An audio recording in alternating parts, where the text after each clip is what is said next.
This is a Renault Captur or a Captur, depending on which language you want to call it in. It is the best-selling crossover model in Europe. I'm guessing that statement doesn't gather any sort of reaction from you, which is a reflection of the cultural difference between our market and the European, especially the Western European one, the mature one, where priorities in the choosing of cars are so different. The reason this car is not selling in the numbers here like CX-5 or the HRV is not his fault. This is a great little car. He deserves that award. He has won it fair and square. It's a great little vehicle. The reasons are so many why a car like this, a model like this, or even a brand like this just cannot sell in our entire market. There's a lot of historical details that can only be explained in the thesis, which one day probably I will write about.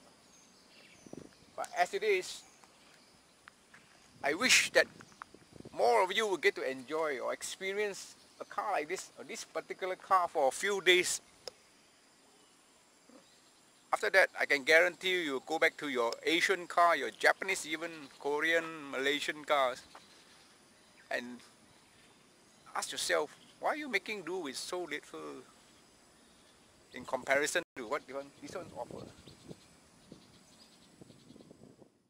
Any European car below the category of the established German brand, which now in a certain degree includes the Volkswagen model, just cannot get the respect of our local car buyers, let alone being included in any type of shopping list.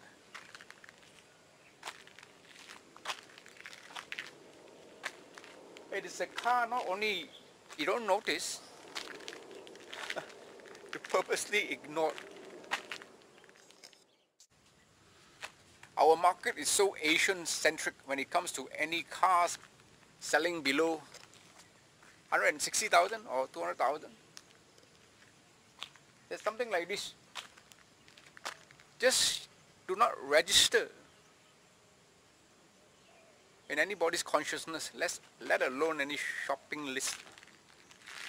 It's something that you will never even consider going to look at the showroom,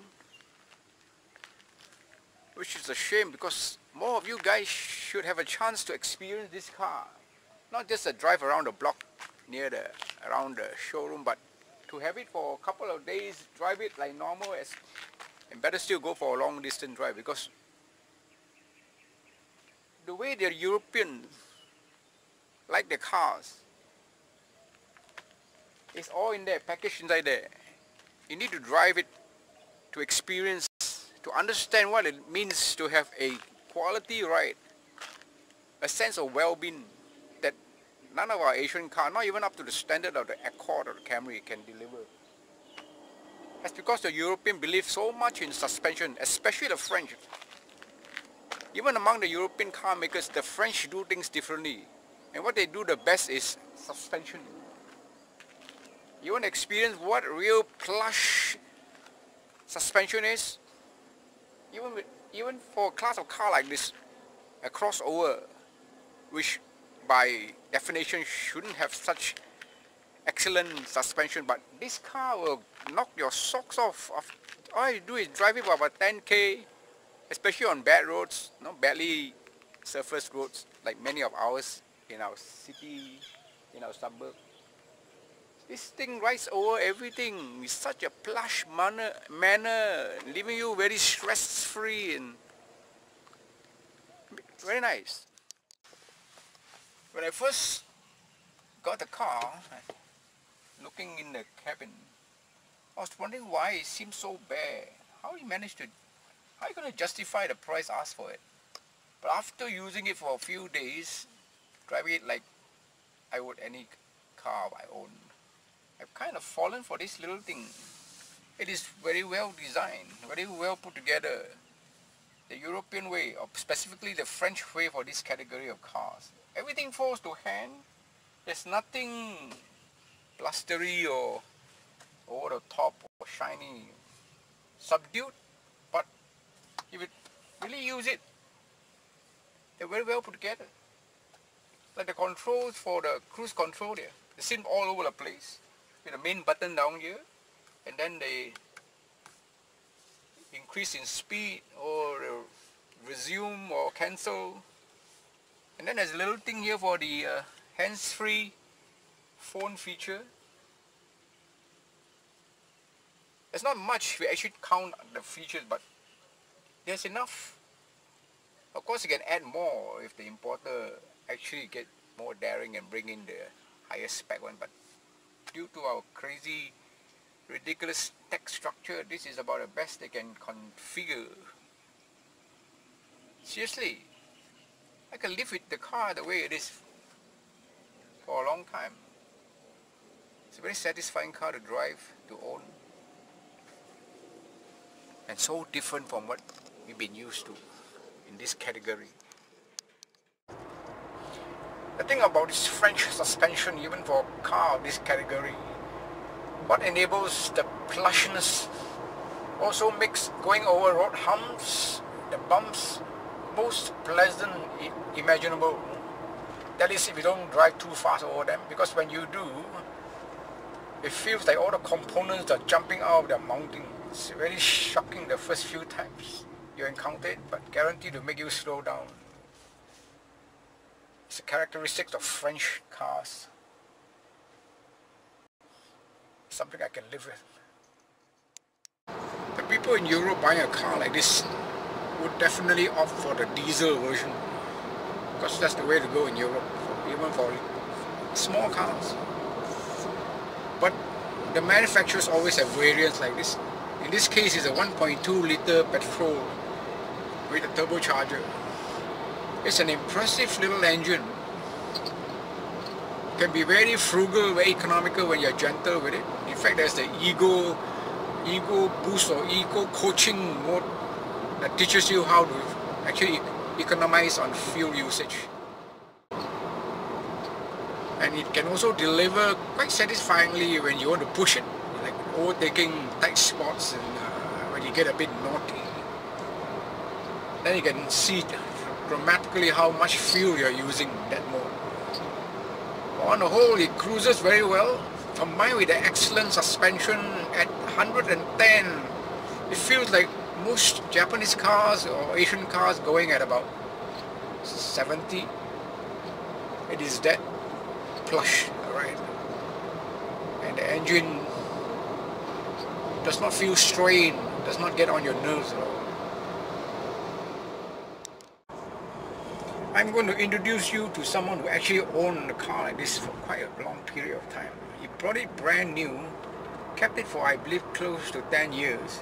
So he will have a lot of experiences to share with you, both good, bad, humorous or otherwise, and especially at a time when he needs to sell the car. I guarantee you it will make for a very interesting viewing.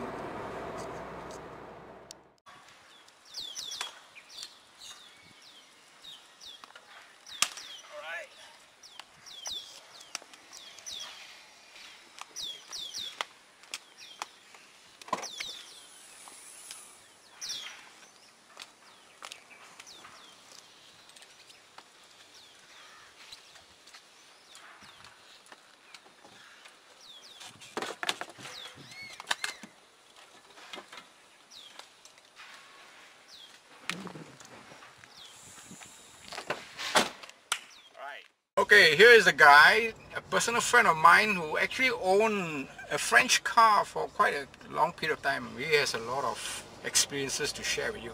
This is John Tam.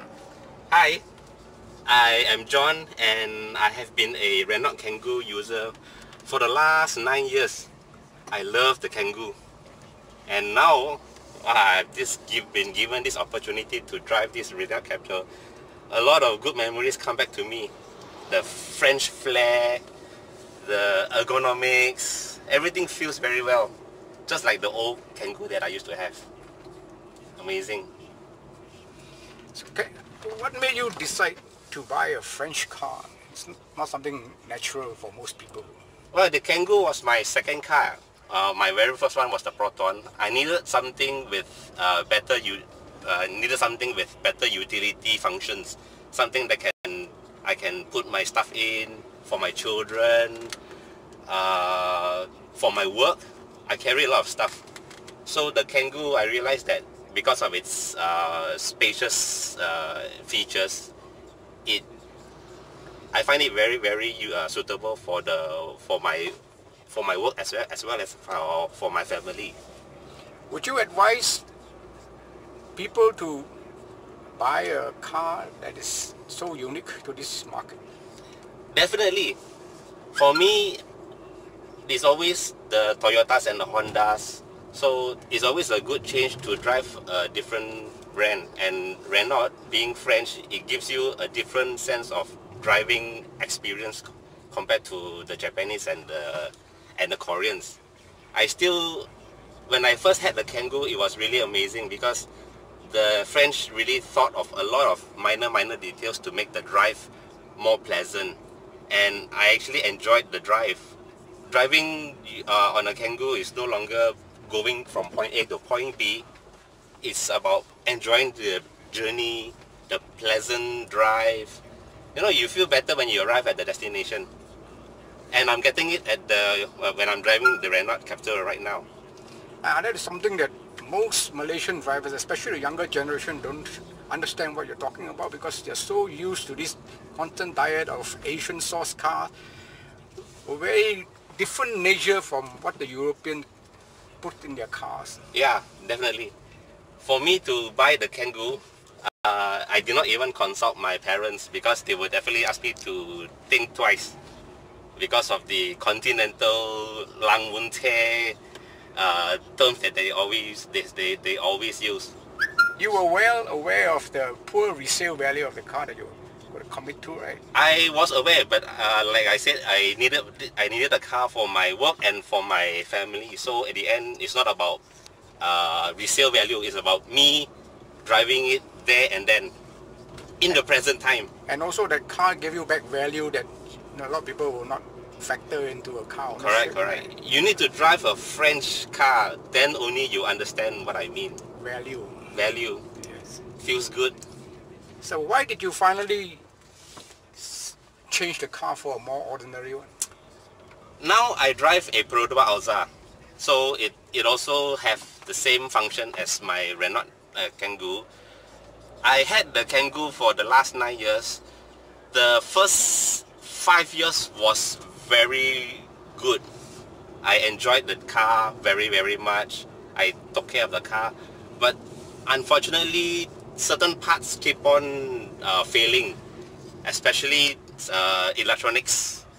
So although I send the car for service, even at the actual center itself, the same part keep on failing. So I even had to resort to looking for my own spare parts, trying to figure out my way, and even trying to fix it on my own also.